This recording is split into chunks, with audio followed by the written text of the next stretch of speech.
മാങ്ങയൊക്കെ ഒരുപാട് കിട്ടുന്ന ഈ ഒരു സമയത്ത് മാങ്ങ വെച്ച് നമ്മളൊരു വെറൈറ്റി പിടിച്ചിട്ടെങ്കിൽ എന്ത് രസമാണല്ലേ.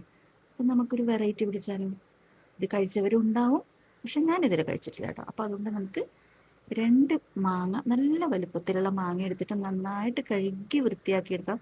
നാടൻ മാങ്ങ കിട്ടുന്നുണ്ടെങ്കിൽ അതായിരിക്കും കേട്ടോ നല്ലത്. അതിനായിരിക്കും ടേസ്റ്റ് കൂടുതൽ. ഇതിപ്പോൾ ഞാൻ കടയിൽ നിന്ന് വാങ്ങിച്ചതാണ്. നന്നായിട്ട് അത്യാവശ്യം നല്ല വലിപ്പമുണ്ട് കേട്ടോ. അപ്പോൾ നിങ്ങൾ ചാനൽ സപ്പോർട്ട് ചെയ്യാത്ത ആരെങ്കിലും വീഡിയോസ് കാണുന്നുണ്ടെങ്കിൽ പ്ലീസ് ഒന്ന് സപ്പോർട്ട് ചെയ്തിട്ട് കാണുക, ലൈക്ക് ചെയ്യുക, ഷെയർ ചെയ്യുക, ട്രൈ ചെയ്തിട്ടൊന്ന് ഫീഡ്ബാക്ക് അറിയിക്കുക കേട്ടോ. അപ്പോൾ നമുക്ക് മാങ്ങ കട്ട് ചെയ്തെടുക്കാം. ആദ്യമായിട്ടൊന്ന് തൊലിയൊക്കെ കളഞ്ഞിട്ടാണെങ്കിൽ അങ്ങനെ, അല്ലെങ്കിൽ ഇങ്ങനെ ഒന്ന് കട്ട് ചെയ്തിട്ട് നമുക്ക് മിക്സിയുടെ ജാറിലേക്ക് മുഴുവനായിട്ട് ഇട്ട് കൊടുക്കാം കേട്ടോ.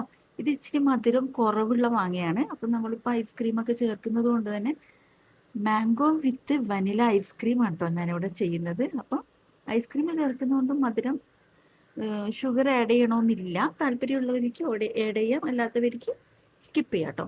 അപ്പം ഞാൻ മാങ്ങ മുഴുവനായിട്ട് ഇവിടെ അരിഞ്ഞെടുത്തിട്ടുണ്ട്. എന്നിട്ട് നമുക്കൊരു മിക്സിയുടെ ജാറിലേക്ക് ഇട്ട് കൊടുക്കാം. എന്നിട്ട് നമുക്ക് ഒരു ഇച്ചിരി വാനില ഐസ്ക്രീം ഇട്ട് കൊടുക്കാം. അപ്പം നിങ്ങളുടെ ഓരോരുത്തരുടെ ഇഷ്ടത്തിനനുസരിച്ചാണ്. ഐസ്ക്രീം കുറേ അങ്ങോട്ട് വേണമെങ്കിൽ കുറേ അങ്ങോട്ട് ഇട്ട് കൊടുക്കാം കേട്ടോ. എന്നിട്ട് നമ്മൾ ആവശ്യത്തിന് പാലും കൂടെ ചേർത്തിട്ട് നന്നായിട്ടൊന്ന് അടിച്ചെടുക്കുക. വെള്ളമൊന്നും ചേർക്കരുത്. എന്നിട്ട് നന്നായിട്ട് അടിക്കുക. മധുരം വേണ്ടെന്നവർ ഇച്ചിരി പഞ്ചസാരയോ തേനോ അങ്ങനെ എന്തെങ്കിലും ചേർത്ത് കൊടുക്കുക കേട്ടോ. എന്നിട്ട് നമ്മൾ അടിച്ചെടുത്തതിന് ശേഷം നമ്മളിപ്പോൾ ഇച്ചിരി കട്ടിക്കാണ് കേട്ടോ അടിച്ചെടുക്കുന്നത്.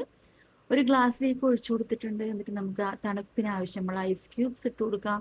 അതിൻ്റെ മുകളിൽ ഇച്ചിരിയും കൂടെ നമ്മുടെ ഐസ്ക്രീം ഒന്ന് നന്നായിട്ട് ഇട്ട് കൊടുത്തതിന് ശേഷം നമ്മുടെ മാംഗോ ചെറിയ ചെറിയ പീസസ് ആക്കിയിട്ട് ഞാനിവിടെ മാറ്റി വെച്ചിട്ടുണ്ടായിരുന്നു, അതും കൂടെ ചേർക്കാം. അപ്പം അത്യാവശ്യം തണുപ്പോട് കൂടിയാണ് ഇതുള്ളത്. തണുപ്പ് കൂടുതലുള്ള ആൾക്കാർ പാലൊന്ന് കട്ട പിടിപ്പിച്ചിട്ട് അത് വെച്ച് അടിച്ചാൽ മതി കേട്ടോ.